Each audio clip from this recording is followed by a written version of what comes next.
ever hear the tragedy of Darth Plagueis the Wise?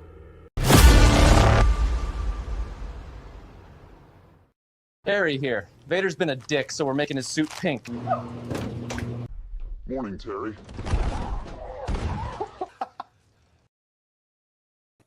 Hello, everyone, and welcome back to Quest Me. I love those AI videos, and I'm going to keep playing them until I get told I can't anymore. My name is Josh. I am your forever host and friend of the Quest Me podcast.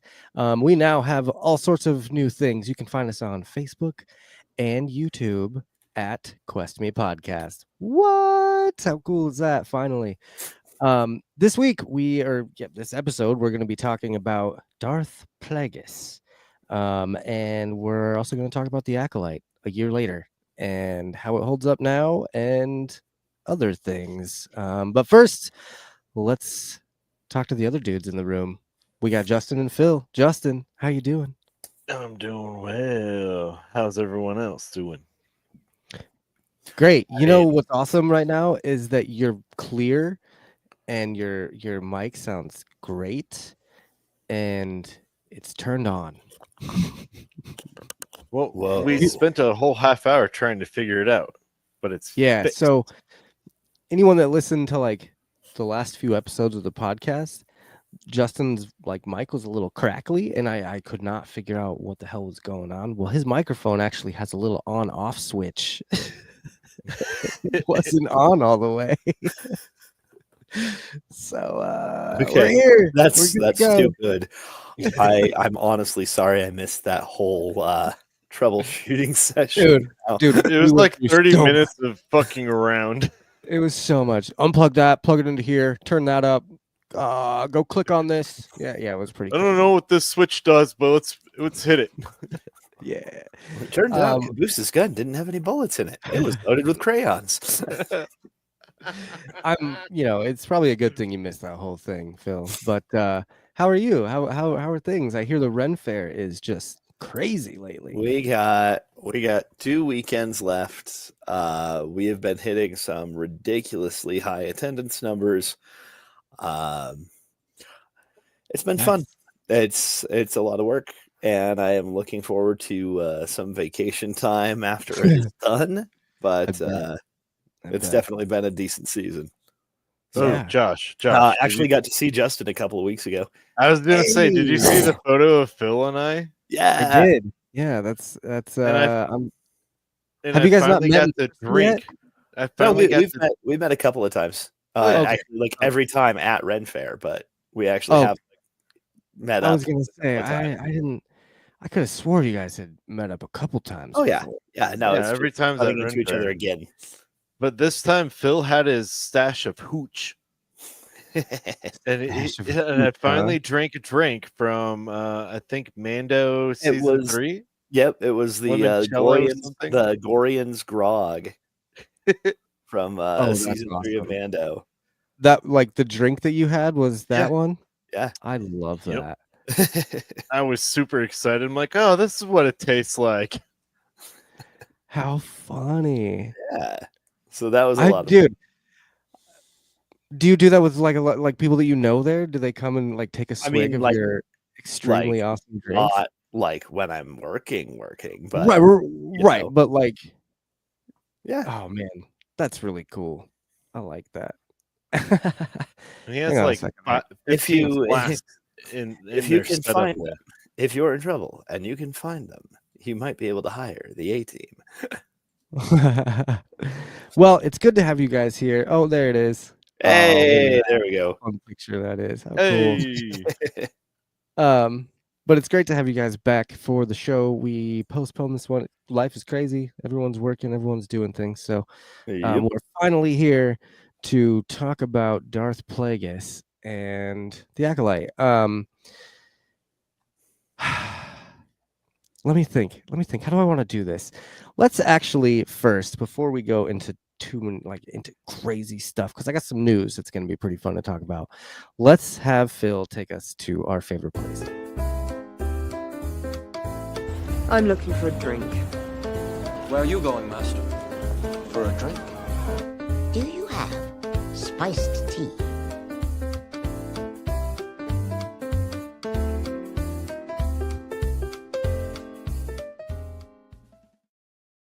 That's right. It's a bar far away where Phil lets us know what we're drinking tonight. So, first up, before we get to the actual drink, I want y'all to get to see this. Okay. I had a little bit of a craft project Okay. that I have been wanting to work on for a while now.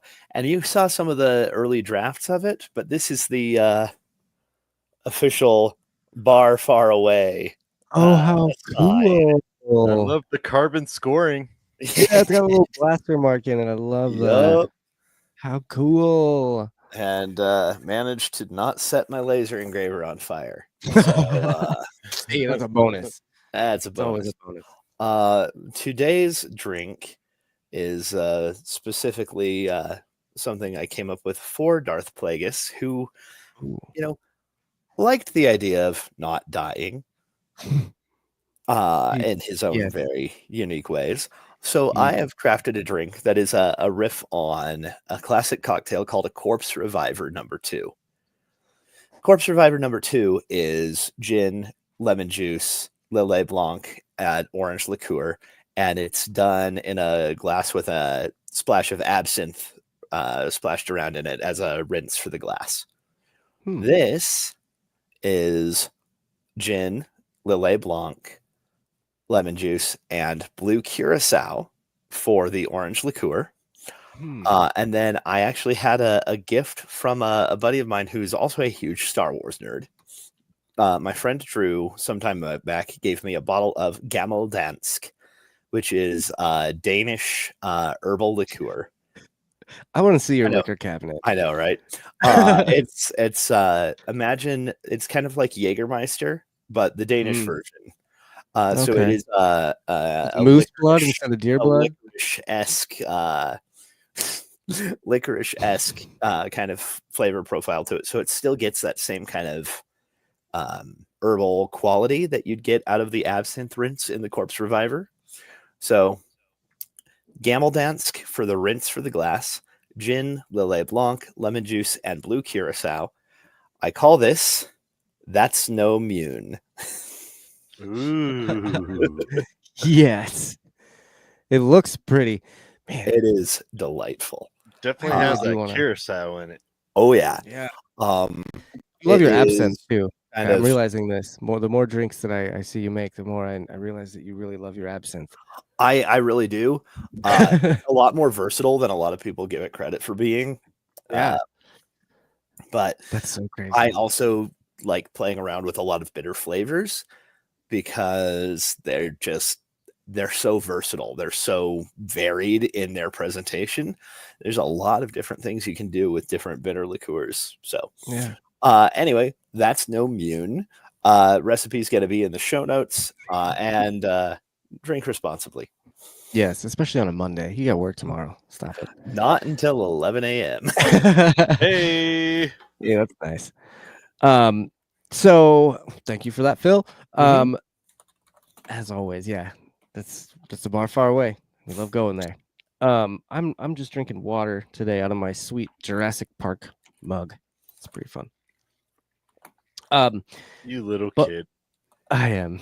But let's start with a little bit of Star Wars news. There's a rumor out there that I found that Wyatt Russell has actually been cast to play Kallus in Ahsoka Season 2.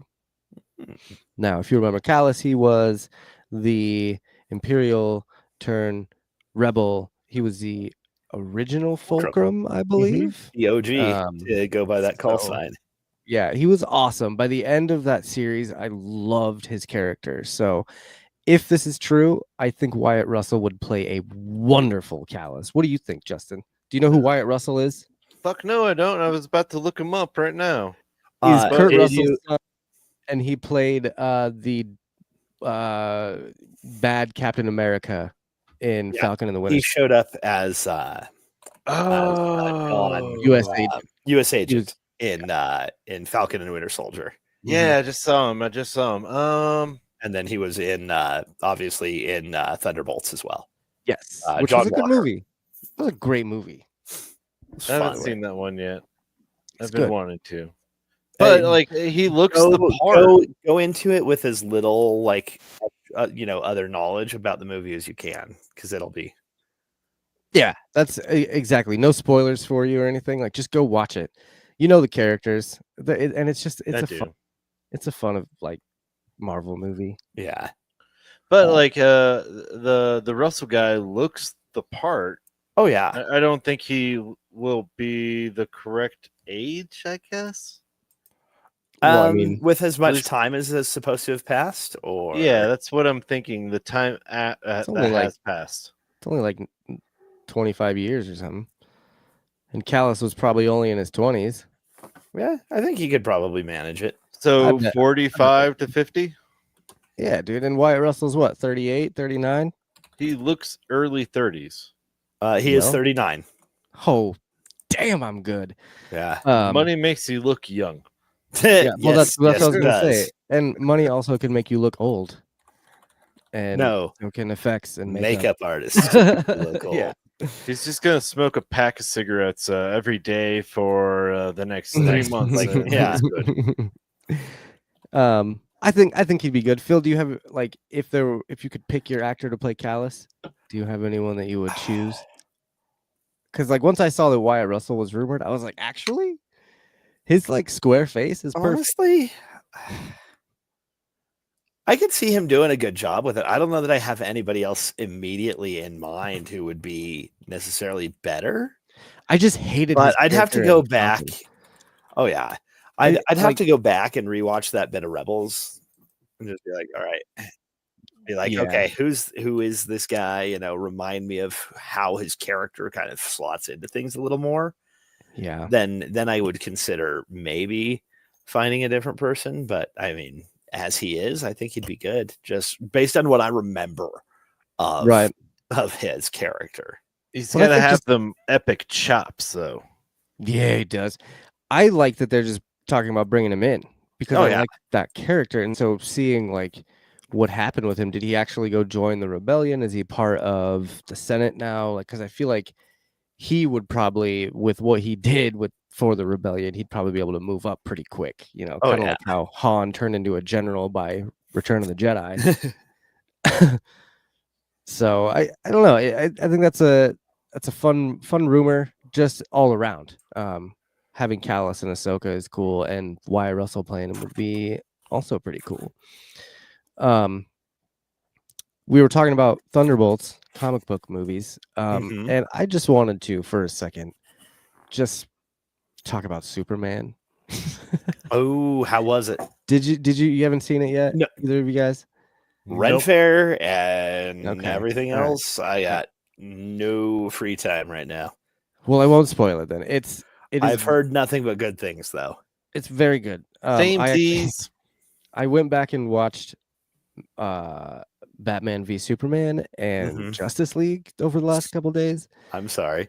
God, they're so bad. And like after watching the new Superman, I'm excited for them to just erase all of those, you know, just because this new one, it's very, very on the nose when it comes to like the comic book Superman. Yeah. You know, Meaning so what?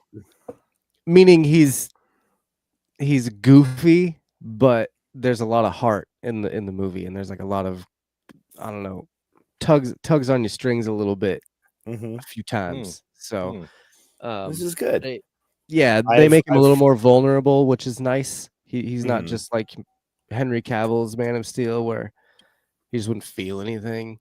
Yeah. Henry Cavill is a goddamn goddess. Yeah, I mean, like he Henry was Cavill as an fine. actor. I just don't think that whole story was the best use of No, Oh, fuck man. Zack Snyder. any of the characters. They Like- tried so hard to just make it quick because they wanted to catch up to Marvel, and I think Yeah. James Gunn is doing this in a much more A natural meticulous feeling and way. precise way. Yeah, to where like there wasn't even like the I'll tell you right now, you don't have to stay for the after credit scenes because they're not really that big of a deal, which is kind of cool. No, like because it's a break from the Marvel stuff where you have Where to if stay you for all the didn't see the credits next and, one, like, you were getting spoiled on what movie was yeah, coming so next. but there was plenty in the movie to set up the universe. You know what I mean? Cool. So I won't go too much farther into it. Just, when you get a chance, go see it for a matinee or something like that. It's good. Yeah. Good stuff. No, I intend to. So it's up there. Heck yeah.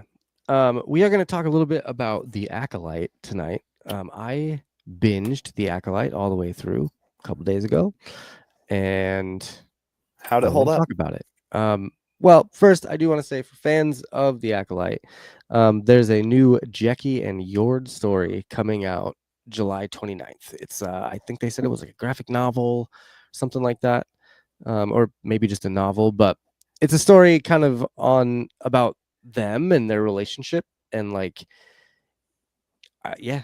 So if That's people cool. out there that really liked those characters, you are getting some more stories about them. It sucks. For me personally, I probably won't read it because it's like, I know what happens to those characters, and like, They'll die. it was such a disappointing end that, like, I don't know. Reading about them would just probably make me sad. See, I would Yeah, like I mean, to that's learn fair. the connection to eventually how Plagueis or Sidious was formed. Was formed? What do you mean? Like how he came to be? Yeah. I think that was kind of the plan with the Acolyte. Yeah. That they were I going to try think to give. I think the Acolyte was going to have a little bit more time skipping, I guess you would say. After we saw that little hint of Plagueis at the end. Yeah, Plagueis being there, I and then feel like the Acolyte would not have had time skipping. I guess it just depends. We'll never know because it's definitely point. canceled. I mean, it was High Republic era, so and bringing in Yoda, I feel like using him, if they were to continue the story and they were going to try and appease the fans, I feel like you would have probably used Yoda a little more.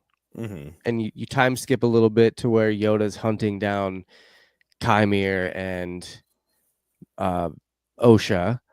And then the final season, I think they were planning for 3 seasons. And the final season would have been just all about Plagueis and him finding Palpatine and that kind of stuff. I obviously that's all just what I would have liked if they were to continue that series. I highly doubt that's what they would do. I think Justin's probably correct that they wouldn't do any time skipping, and that it would just be about Chimere and Osha, and it would kind of just fizzle, I would assume. But to bring Plagueis into that story seemed like if they weren't going to do anything, what a waste, right? Why would you do that? Justin, what did you think? Like, have you watched The Acolyte recently, or have you not watched it since we watched it last year? I have not watched it since, but I was a huge fan of it. I really was. The potential, the fighting scenes, everything that was behind it, the characters, well, most of the characters, and the development of where they were going left me an unknown to what could possible happen, eventually leading up to the Sidious taking over kind of thing. But after reading the book, see, and that's kind of where, that's why I wanted to talk about both of these at the same time, because I feel like it's very Justin and I read the Darth Plagueis book months after we had watched The Acolyte. And so I think our opinions might have changed a little bit since reading the book. But Phil, what did you think about Plagueis' appearance in The Acolyte? I mean, was it to you? Did you feel like it was shoehorned in? Did he belong? I don't know that it was story? shoehorned in. I think it was wasted to just throw him in at the end. Sure. But I also think we would have needed that series to go on at least another episode and given us a little more time with Chimere to really to really earn Plagueis' appearance, I guess. Well, and how do we even know Chimera was working with Plagueis? Did We he don't. mention? Because like maybe Plagueis is just following him. That's the thing. He spent a lot of time tracking down a lot of other people over the course of his life. Ow. Well, I think the one thing that kind of I don't know that I'm like debunking my own Plagueis following them thing is when Osha and Soul are talking about like how they're a virgins and how the mom created life, the camera pans over to Chimera for like a brief second where he's like, wait, what? Yeah. And so just that little hint, that little subtle, head tilt of like, did you say create life? Because of who Plagueis is and what we read in the book, it seemed like Chimera probably was working with Plagueis to find some sort of way to create life. Would you agree with that, Phil? Yeah, it's kind of the logical thing. We had the whole hunt for the Virginses. We had just everything else going on. Did you read the Plagueis book? Yeah. Did you ever catch that one by James Luceno? Lucerno. Yeah. I always fucking say that wrong. Oh no, it is Luceno. Never mind. Why was I thinking there was an R in his name? I thought so. I was like, no, what? No, that's I mean, I just automatically trusted you because no, you're the librarian here. No. Way to break my trust, Phil. I know, right? No, but you did like. Have you read it recently, or is it? Yeah, no, I was actually just going back through it the last couple of weeks. Oh, nice, cool. Yeah. So you're pretty fresh on the whole story of Plagueis. Yeah. Do you think the Acolyte would have gone farther into that story, or by the way that last? I think the way that Luceno, like crafted the whole plot line of Plagueis, the way he wove around like everything else that was already in canon, all of the comics, all the Darth Maul, the Shadowhunter stuff, and he ties all of that in and still like kind of swings then into episode 1 before the end of everything. I honestly I think that it could have worked to kind of fit it all together. I definitely think they pulled the plug on the Acolyte a little too soon. I do too. Especially just in the streaming era, we run into that. If it's not an immediate hit, it's gone. Yeah. And they didn't give I think them things enough time to cook. Yeah. No, I think that is doing a disservice to a lot of the fans. I think that's doing a disservice to the creatives involved in the whole process. Mm-hmm. Well, look, we were just talking about Superman, and that's a reason I kind of wanted to talk about Superman is because Rotten Tomatoes took a bunch of reviews down that were like spam reviews or those just what do they call it when people just put a bunch of review bombing? Yes, they like singled out the review bombs of people that were literally just there to make it look bad, and they took all those out. I wonder what would happen. What would have happened with Acolyte if they'd done the same thing? Right, if they like all those ridiculously toxic fans, because look, we can all be a little toxic sometimes, but like a lot of those guys were, I feel like there were people that were creating multiple accounts to go review bomb this show, and like if they would have done the same thing they did for Superman, who knows? Maybe it would have continued for another couple seasons, I feel like if they would have entrusted more elements of the book into this obscure fashion of Kathleen Kennedy's version of it, may have hit better. Like make Chimera the spoiler alert, the off apprentice of Plagueis, rather than Sidious. That would have been a great spin to the entire season.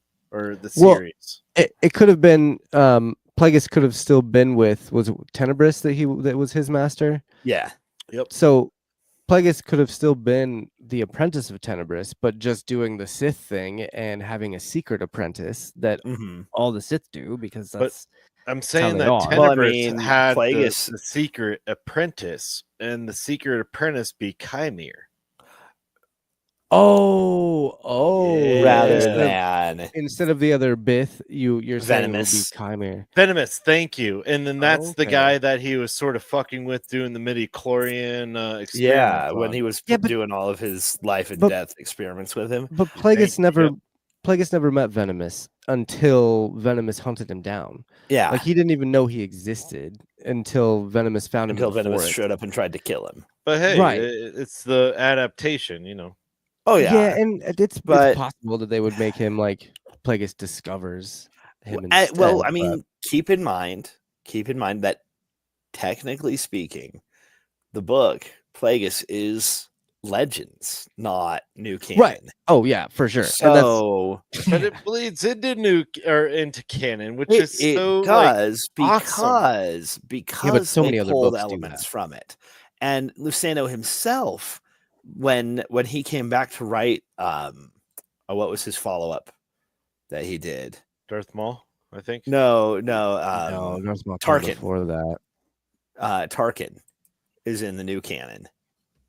Okay, his book that he did about Grand Moff Tarkin. Gotcha. Yeah, he pulled some of the elements from Plagueis, from the Plagueis book, in to Tarkin when he was when he was writing a new canon piece. I need to apparently read Tarkin then. Yeah. Do you know what could you give us an idea of what they brought in from the Plagueis Legends?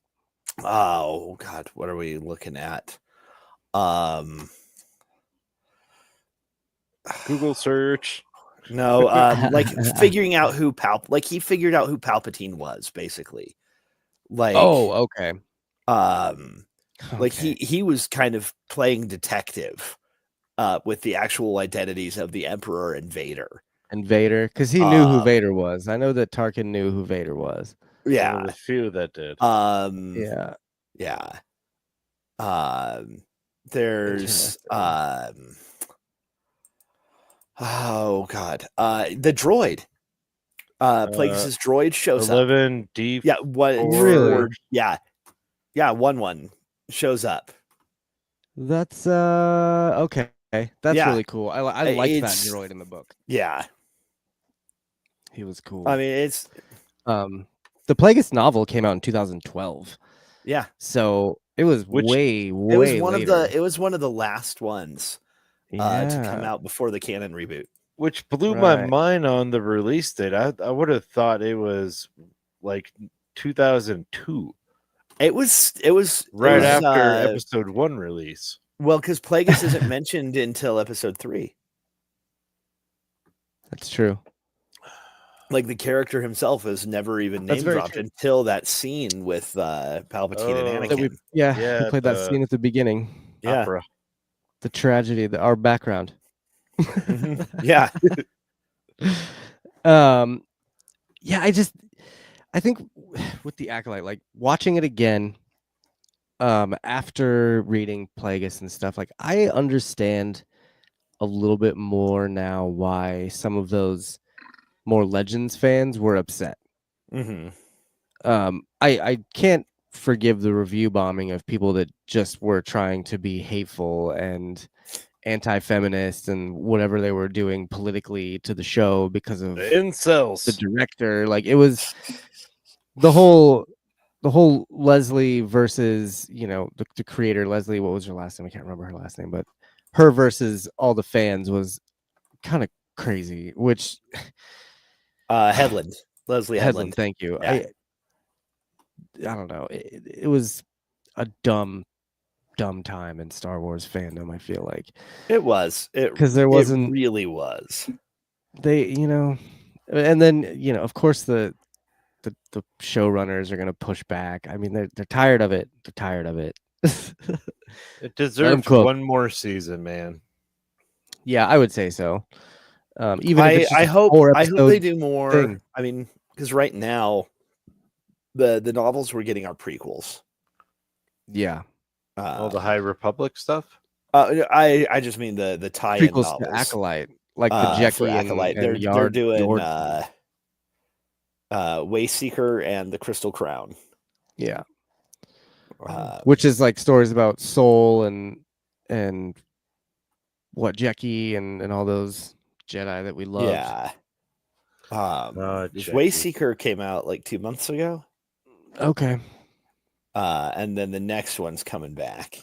Are they novels or comics? Novels. I gotta read again. I know, right? Actual words. And again, I just don't know, like, because the show was canceled and because it was just such a, I don't know, the ending of that thing just left such a bad taste in my mouth, I guess. Like, I don't know if I want to even read those stories. I would much rather read sequels instead of prequels. I'd much rather read what happens with Chimere. Give me a fucking Chimere story. Where's those? You know, give them time. I think they're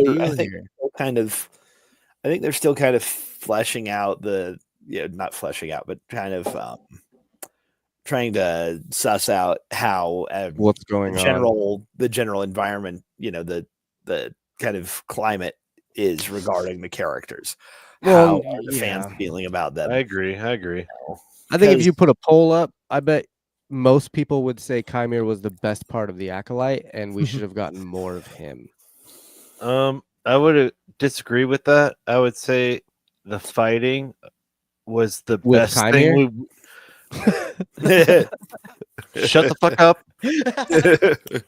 Overall, the fighting of the Acolyte was the best thing about that show. Saber battles, the best. The fight coordination was spectacular. But character-wise, no joke. You would probably say. I think a lot of people went into it expecting a different story, though, than the one we got. I mean, myself included. I will say, just based on I don't know if y'all remember, I didn't watch any of the promo material for it before we started watching it. None of us did. That's right. Yeah, we went into that one. Yeah, I watched a little bit of it. I watched a couple of the trailers, but I didn't as possible beyond that initial announcement trailer. I was like, okay, that's all I want to know. And we didn't see raw dogged it. Spoilers or anything, but with the trailer though, it definitely made it kind of seem like a much different show. You know, the main girl. I never remember her name either. The girl from the Matrix. No, Carrie-Anne Moss. Carrie-Anne Moss. She was kind of led. Everybody made it feel like she was going to be the main character in this whole thing, and then she dies in the first few minutes. Immediately, you get maybe 25 minutes total of her character in the entire series, and that was a miss. She makes a couple of cameos after that, but that's what I'm saying. 25 minutes total. Oh, because the first episode wasn't all her. There were still other things going on in that episode, introducing Osha and whatever, Yord and Jackie and So, the way that they promoted it and then the way that they aired it too, watching it again over, I was like, shit, I should have watched this in one go rather than no, I'm saying instead of watching it all out of order, it seems like a Firefly release. Watch it the way that it was intended, or where you're watching episode when you 7 can watch it more, when you can watch more of the events of it in chronological order rather than the the weird mystery that they tried to impose. Well, that was the thing I liked about it, was that they were like, hey, we're not gonna go into this whole thing and be like, hey, we have no idea who this mysterious killer is. It's like, oh no, our protagonist has an identical twin. Boom. First episode, we know. Yeah. Then it becomes more about the motive rather than the who. And I loved that. Go back, watch our old episodes. I talked about how much I love that aspect of it. I don't know, man. I think Skeleton Crew had a better mystery going on in it than Killed Acolyte crew is did. great. When it became a hunt for a motive rather than a hunt for a killer, I was immediately more drawn in than I would have been otherwise. Now I still don't think they handled it as well as they could have, right? especially in retrospect. But when watching it again, it's like when the mother turns into the ghost thing and Soul just immediately kills her. I'm like, that is not. I'm pretty sure that's not what a Jedi would do. yeah, Like in any situation, I don't think they would go on the offensive like that immediately. I mean, when have you ever seen a Jedi immediately go on the offensive? Like, I would unless it's in the Clone Anakin Wars. To a room I of would younglings. say it's showing the flaws of the Jedi, though. I'm kidding. Showing the flaws of the Jedi and how they're not all perfect beings. I guess. I don't know. I think Soul's character was he was so cool, but terribly misused. I don't know. I don't like the way that they portrayed him to be just weak. Because he just was emotionally weak. And I don't know. Maybe it was because he was so much younger or whatever, but like even Anakin wasn't that emotionally weak, was he? He kind of was. I guess he did kill a bunch of Tusken Raiders, but like his mom got. That's different. Men, these guys just showed up to this coven. These guys showed up to this coven, and we're just like, we're gonna take those girls. And then the Jedi, like the council, was like, no, you're not. Yeah. And like it should have just ended. There. Like that's it. Just end it right there. Yeah. But then we have no conflict. We have no plot. But and that's it's like the Jedi, you know, you would think wouldn't just go off on their own accord. I mean, what's the blonde kid's name that's in the stasis? He was the one that got the scar. Torben, thank you. Or Torbrin. Yeah, him and his like they had to just randomly put a plot in there where he's like, there are virgins, that's our way off this planet. And it's like, what? That's gonna be your excuse for attacking the witches, is like to go steal these kids? I don't know, man. It seems he said when May came and found him, he said, we thought we were doing the right thing. No fucking. I mean, no, they weren't. But you know, I think he probably did feel that way, that they were doing what the Order would have considered right. But yeah, I don't know. And then when Soul clearly has a favorite, and Soul has the favorite and lets May die, like, no. Come on, I just don't. So now I do think it is, and it's, I don't know that it's the best word to use for it, just given Star Wars, but it does kind of humanize the Jedi characters a lot. Sure. It brings them down to a more mortal kind of, you know, obviously capable of making mistakes. Yeah. It's the High Republic, like Justin said, and it's supposed to be so much like the Jedi Order is supposed to be so much more sophisticated than. That's the way the history books tell it. That's the way they're writing it in the books that Disney's releasing. I know. I'm just saying that is the vibe that the Jedi would want you to pick up. They'd want you to still look at them as being these great and infallible. Yeah. You know, I guess I don't know. I was telling my girlfriend, I was like, I feel like I watched this show with rose-colored glasses because it was a lot of fun when it was brand new and it was like cool to like see all the cool new stuff. But then rewatching it and kind of looking at it as a critic and a Star Wars critic at that, and it's probably because in my own headcanon, I believe that the Jedi are so much better than that. And it's hard for me to believe that, well, Justin's gone. It's hard for me to believe that they would do that. You know, maybe that's just why I have my newfound like.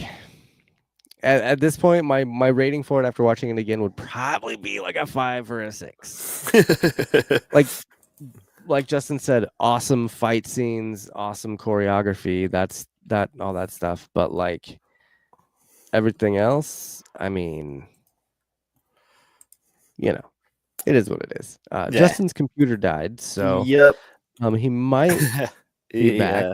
He might not. Which that's okay. We can do this. I feel like we got this. So with the we talked about the Acolyte for a minute there. There are like 30 of them almost. With Darth Plagueis, the book. Yeah. Now you know, after, and again, that's another reason why I probably rate the Acolyte a little lower now, because it's like, fuck.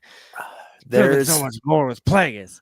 And I really do wish that if they were, you know, if knowing that they were gonna introduce Plagueis, I wish they had pulled more of the elements from the book, because they had over a decade before Acolyte went into production. They had over a decade with the novel.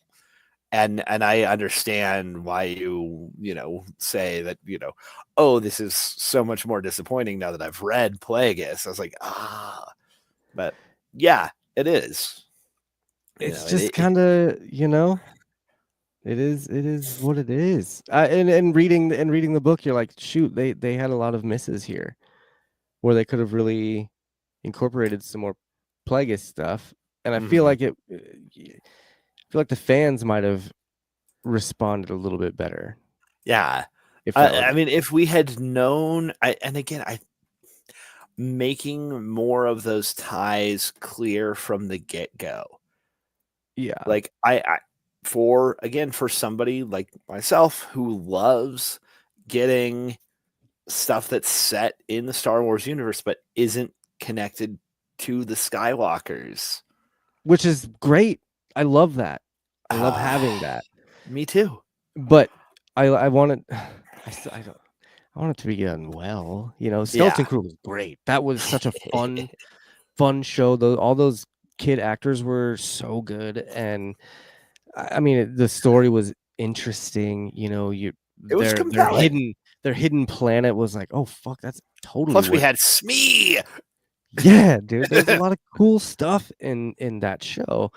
And again, Acolyte had some really fun fight scenes, and the story was like semi-intriguing.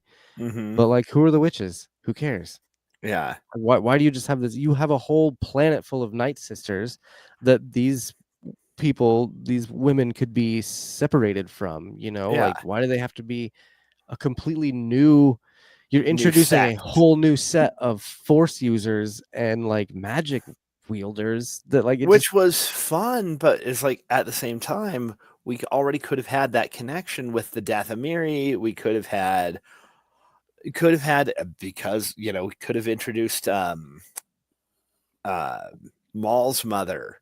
That's what I was just gonna say, is like, you have the Dathomir in there, and you got the Night Sisters, and now you have, you know, the Night Sisters are protecting their kids because they don't want them to get taken by, you know, whatever. Like that, what was it in Plagueis where Palpatine had received Darth Maul?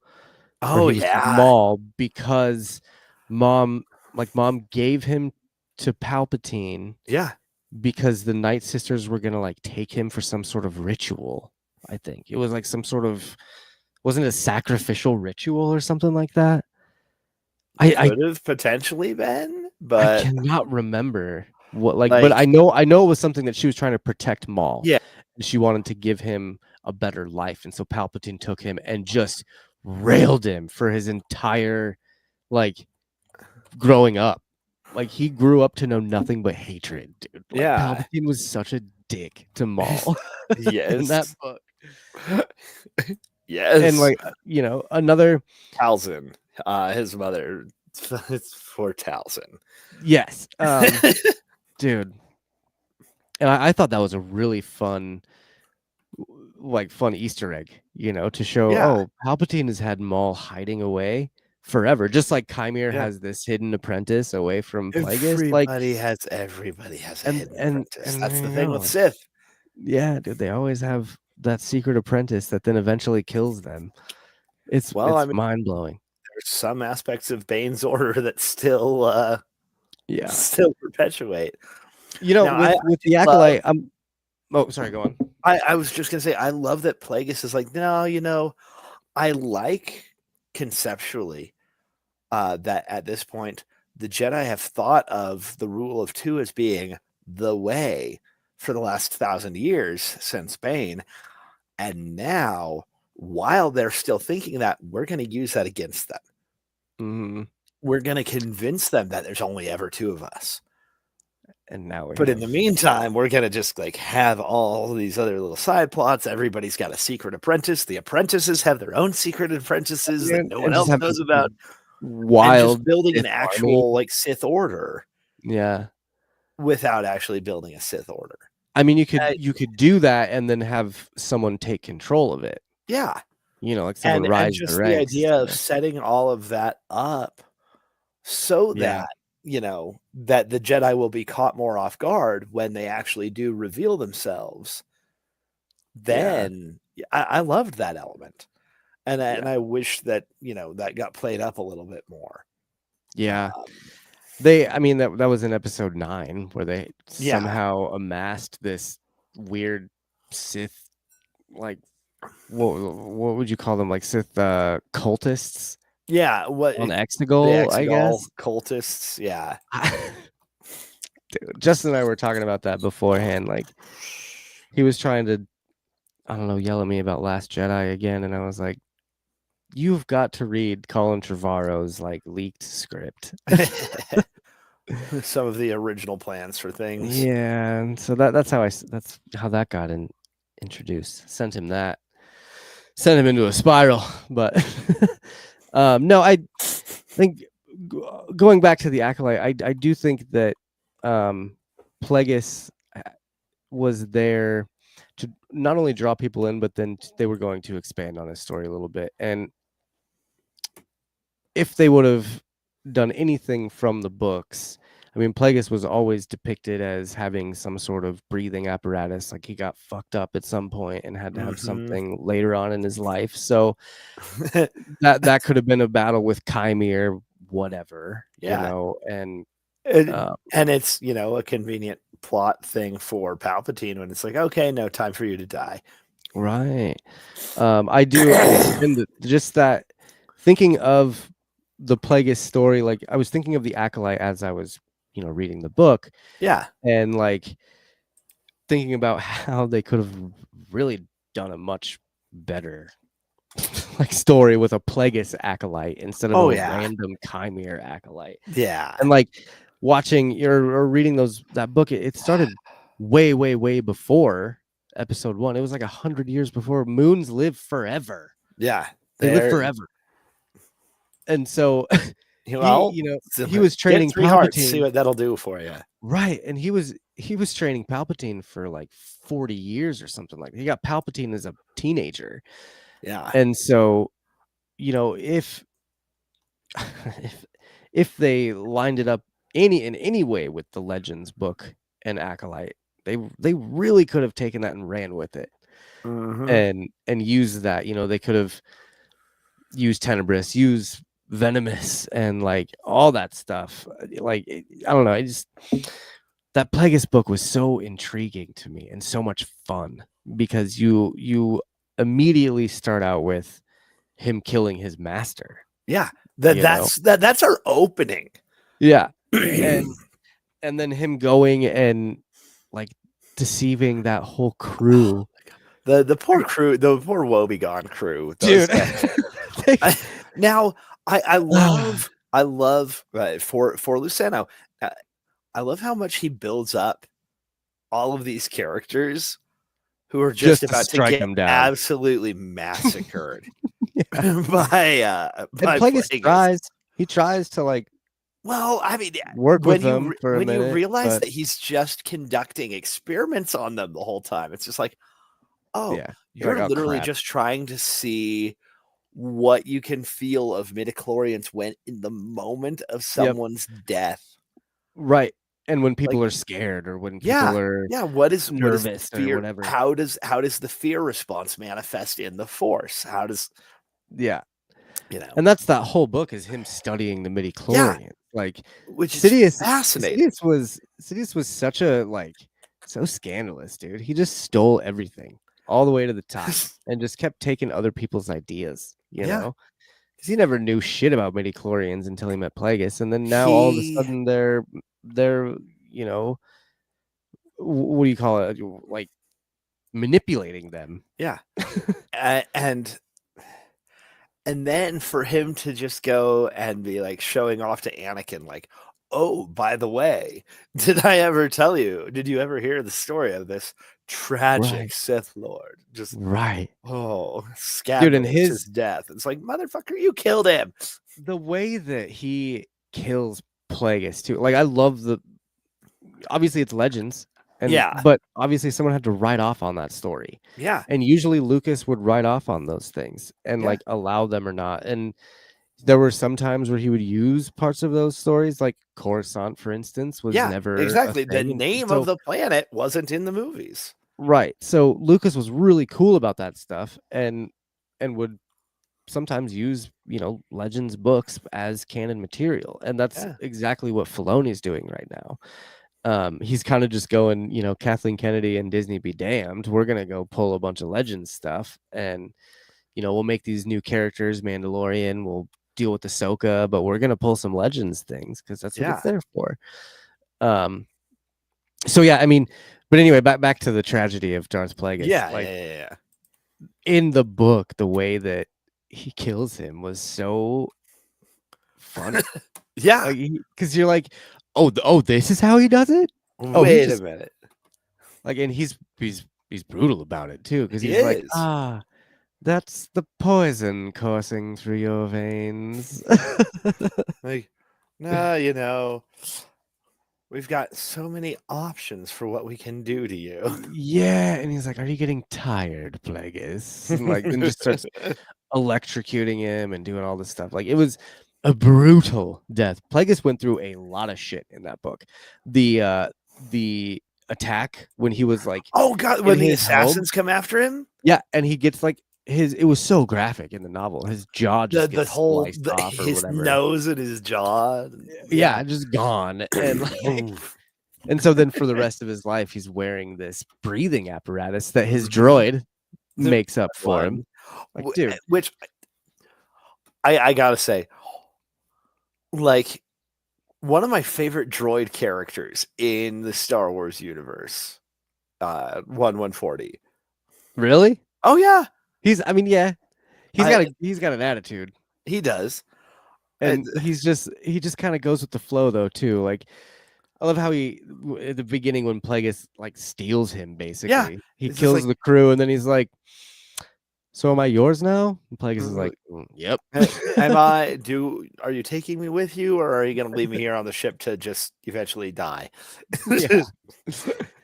Yeah, he was a fun droid. And he was very good at his job because the terrifying Plagueis breathing mask that like even reading about it is nightmare fuel. A little bit. It's like what Lucena's descriptions are stellar. It reminded me so much of the Venture Brothers. Oh my god.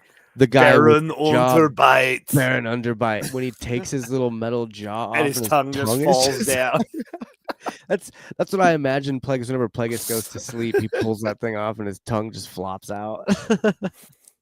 That's why Vader has that whole little egg thing that he. Yeah, exactly. What were you gonna say though? I'm sorry, I totally interrupted. Probably something about Plagueis, I'm sure. Probably something about Plagueis. Oh, droids. Oh, my brain was just going off on a little tangent about like Legends droids and like. Oh yeah. And I think my favorite Legends droid is probably M3. Was it M-Tray? It's from the Young Jedi Knights series. Oh, okay. I only read a couple of those books. Was he one of the solo kids? Yeah, like he was M-Tray is a 3PO. No, he was in he was in Rogue Squadron, not in the Young Jedi Knights. Was he Wedge's droid?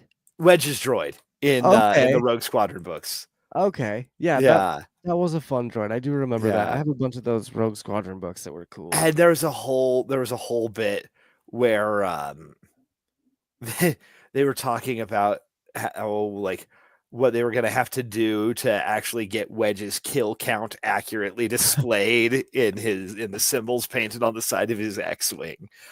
I love that. And M-Tray was trying to figure out like how Wedge could understand this alien number system, and Wedge just was like, it's just math, man. I just did math. The droid is like, I does not compute. What is this math? No, but there was a little pocket like a pocket protocol droid translator thing they had in the Young Jedi Knights. It's kind of like OSHA's little droid. Yeah, a little bit. MTD. That's what was throwing me off. It was M-Tray. Okay. In Rogue Squadron, and MTD in Young Jedi Knights. Yeah, like I said, I never really read the Young Jedi Knights. So Chewbacca's nephew, Lobaka, was a major character in that series. And Lowy was one of the tech guys. And he created basically this little pocket translator droid that he could just like clip on his belt. See, why don't we have more of that? We need more of that in our Star Wars. It's more like fun, innovating. I mean, again, just take it from Legends. Just go read all of the Legends books and be like, hey, cool, that's a cool little droid. Or Thrawn, that's a cool character. I'm glad they brought him in. I really do too. It's one thing they should have just done from the beginning. And as one of those fans who's read all these fucking books for years and years and years, like there is so much story there. Yeah. And why we have to go outside of those boxes so much is just crazy to me. Because I mean, you can, again, back with polls, you could poll the fans of the books that read all those books and that love Star Wars. Most fans nowadays have read a bunch of Star Wars books and or comics, and they have their own favorite stories and stuff like that. Some of them are new canon, some of them are Legends, and I bet if you did polls, you could find out all these different stories that they liked, and you could use some of those. I mean, the new Jedi, oh my gosh, what was it? It's a trilogy, and it's I, Jedi, Champion of the Force, and another one, Jedi Search. Yeah, with 3 books in the Jedi Academy trilogy. Jedi Academy, and I, Jedi is not one of those. No, it was the prequel. That's right. It was right before that in the canon or whatever, the legend. Yeah. So I, Jedi is the one about Corran Horn after the main like Rogue Squadron books. Right. And then the Jedi Academy. Jedi Academy, the Jedi Academy trilogy. That was Kevin J. Anderson. Yes. And we should do those for one of our next we should do a book club, another book club for the Jedi Academy trilogy. I would fucking love that, because that one was one of my favorites. Like if you were to ask me what one of my favorite stories was, aside from Thrawn, of course, the Jedi Academy trilogy was so much fun. Yeah. And like I can't remember exactly what book it was, but they like pull a Star Destroyer out of the orbit from like a temple. It's just like all these Jedi just pulling it out of the orbit, and like that is something you can do. Those are those cool little tidbits and stories from Legends that you can use, please. No, and I'm not complaining. I'm loving most of the things that we're getting from Star Wars. Again, Acolyte was fun.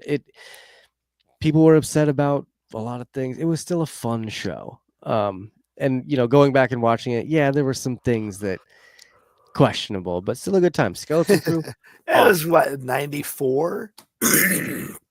Yeah, 94 when the Jedi Academy trilogy dropped. Yeah, dude. Oh, so old as dirt. It was like right after Thrawn, I think. It was for fairly. Yeah, it was one of the first. It was one of the very earliest. Yeah, so there's a lot of like fun Star stuff Wars like Legends novels. Yeah, and now that all these other novels and movies have come out, when you go back and read these books, it's so fun because you're like, oh, that's not there anymore. Yeah, but again, I'm not complaining. I just love these Legends books, and I love they compare gave what they're doing. They gave us Exar Kun. What's that? They gave us Exar Kun. Why is that so familiar? Because Exar Kun was a Sith Lord. Eventually. When did we get him? This was he.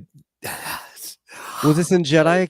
The Jedi this was thing? He was a spirit. He was just like a Force spirit. During the Jedi Academy trilogy. No, like run into it in the temple. He's like one of the main antagonists of those books. Thank you. Because it's been a long time since I've read them. I think we should do that. I think that's a brilliant idea, actually. Put it in the queue. Yeah, I'll have to let Justin know. I'll text him right after the show and be like, okay, I got some books for you to buy.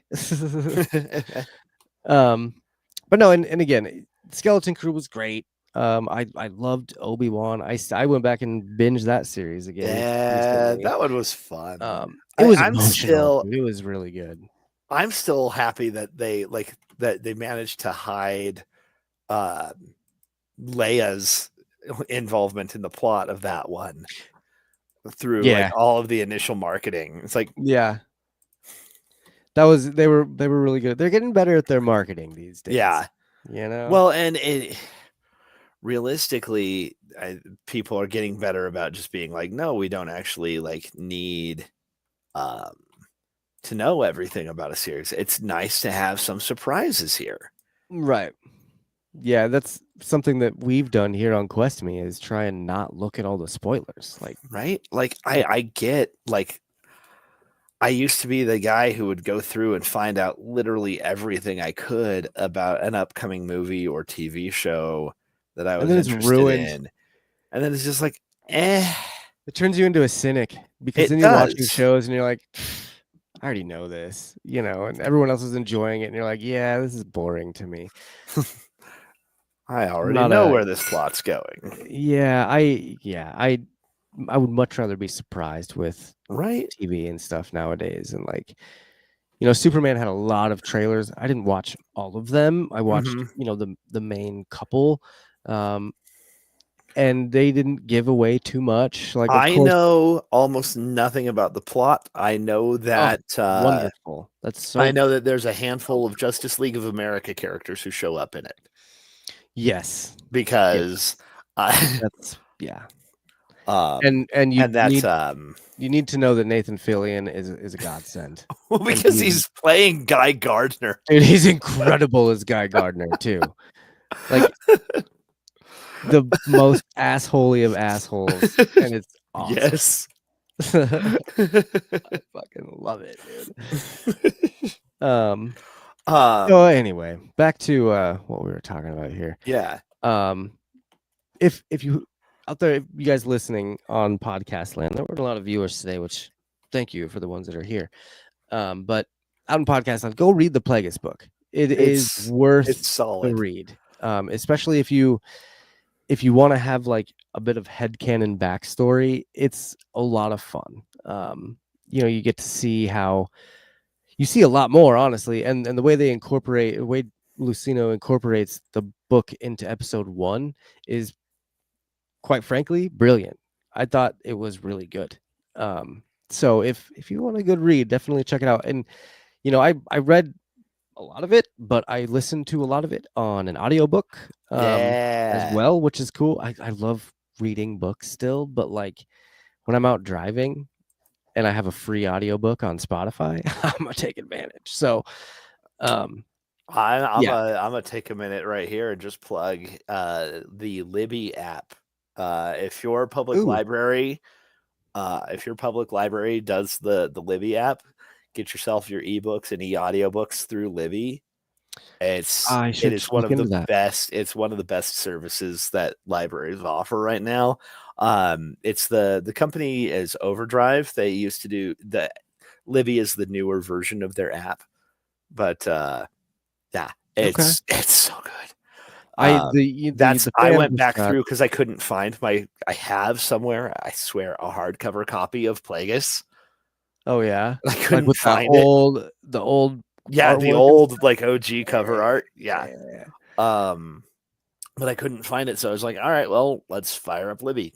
Boom. Yeah. There's my ebook copy of it. So. I'll look into that because the fam just went and got library cards not too long ago at the public library right up the street. So I was just not around to do it at the time. So next time they go to the library, which should be fairly soon, I'm gonna go up and get a library card as well. So I'll look into that stuff. I haven't had a library card forever. I didn't ever live close enough to a library in Denver.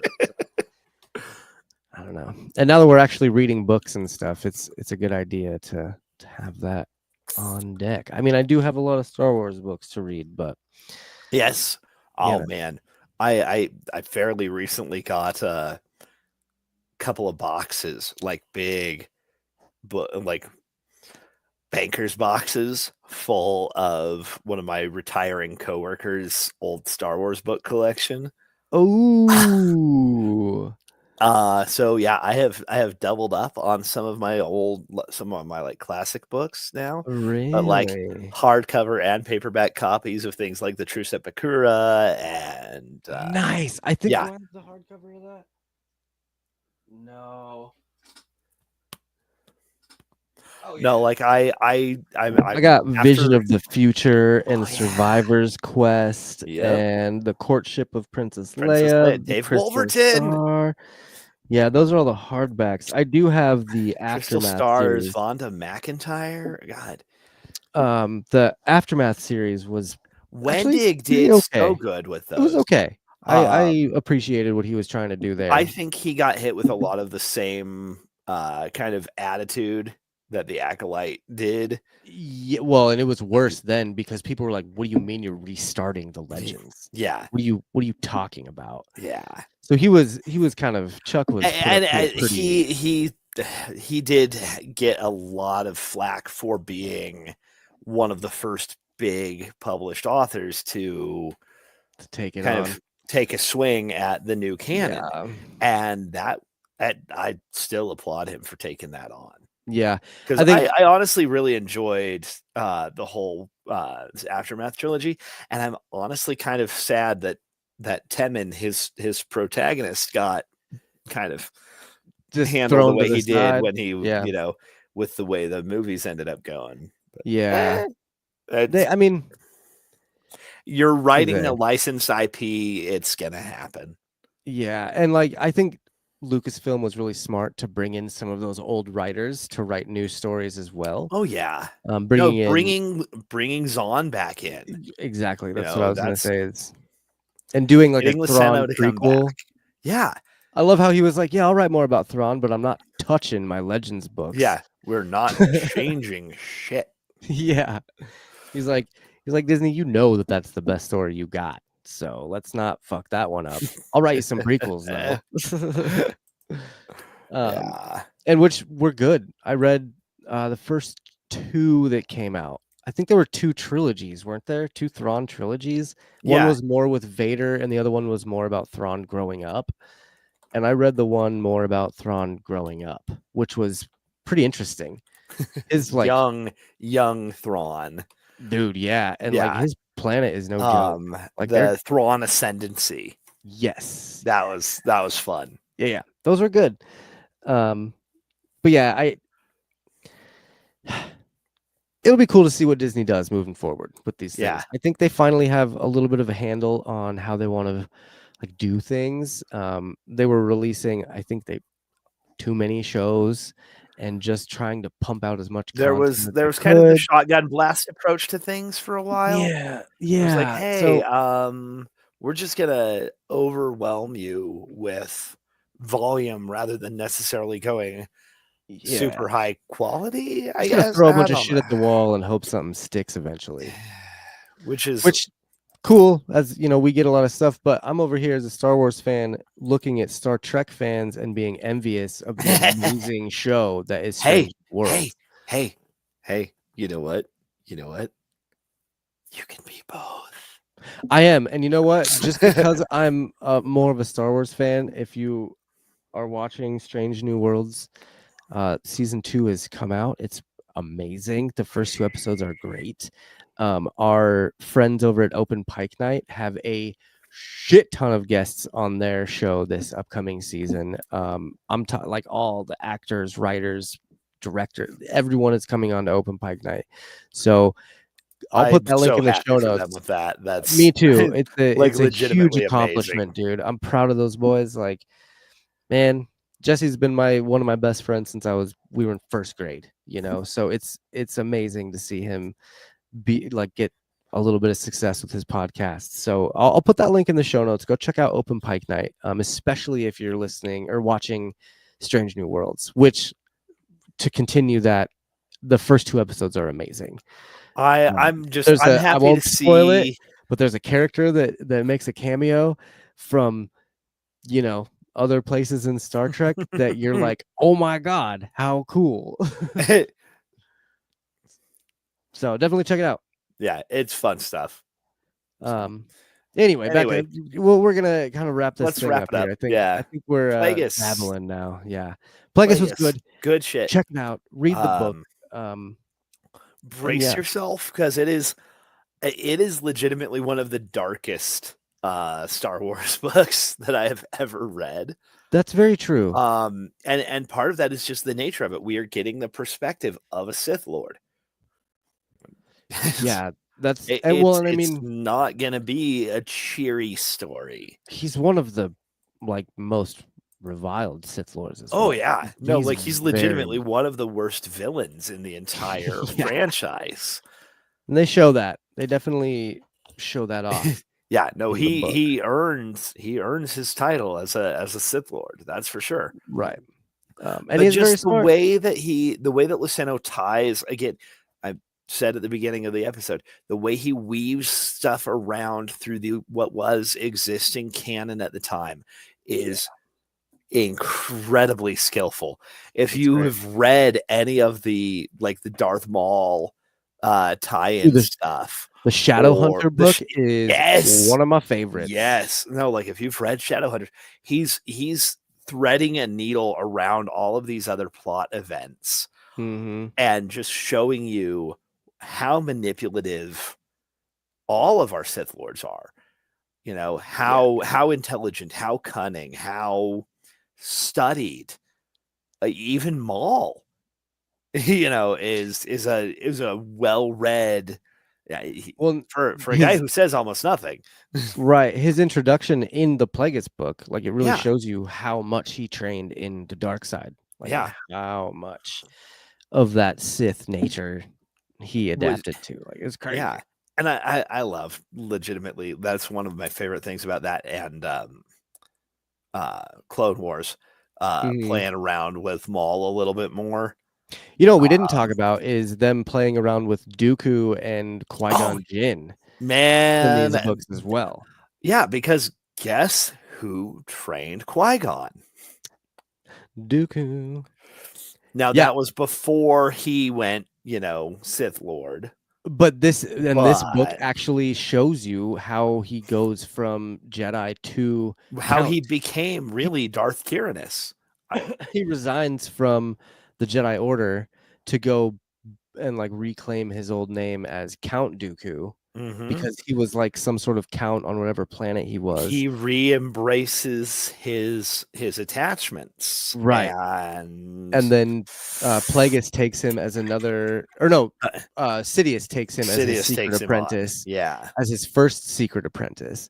So he actually had 2 secret apprentices at the same time with Maul and Secret Tyrannus. Apprentice. Yeah, Secret so Apprentice. that whole part was cool too, because they really lift Qui-Gon up in this one. Oh, yeah. Where in the book they're like, all the Jedi are kind of dumb, but Qui-Gon, This watch guy, out for him. he might actually be onto something here. Yeah, And honestly, even Dooku said, like, when they were talking, Dooku was like, "Yeah, I think we're on the same page," but it gives more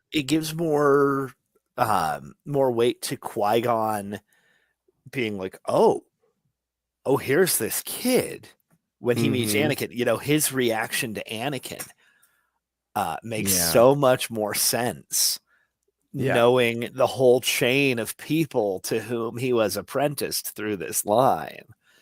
Yeah, so it was, and like you said, it was a very masterful class in weaving storylines. Again, he had Luceno had good material to work with, but he legitimately landed one of the best pieces of the old Legends canon. Yep, really, and it was a great prequel. There weren't a lot of prequels to Episode 1. Yeah. I think you had... Well, because this was before the whole concept of the High Republic got established. Way before. Like, we knew that the Jedi Order had existed, et cetera, et cetera, et cetera. Oh, but we had never really seen any of the stuff that predated the events of Episode 1. Right. We had, like, the games, the old Republic games. Yeah, we had KOTOR. And some of that stuff. But we had KOTOR. But so even that was 10,000 years before. We didn't have any direct prequels like this, and Plagueis was like a direct prequel. I was thinking of Rogue Planet, but then I remember that's more of a companion to Episode 1. Yeah, but it's still fun. It was fun. It wasn't my favorite, no, but it was all right. I just remember Anakin's stupid little braid on the front cover with Obi-Wan. Dumb. But so to kind of finally, I think we covered everything that I really did want to cover with that. It is a wonderful book. We did spoil the end, he dies, but I think we knew that. Episode 3 spoiled the end. Yeah. The way he gets there is the fun part. Yeah. The way Palpatine gets to be Sidious. Yeah, dude. All of it. When I realized the first time I realized that the book was going to actually give us Palpatine's backstory as well. Yeah. Ooh. I didn't realize how much of the Palpatine backstory it is like 2/3 of the book. It is.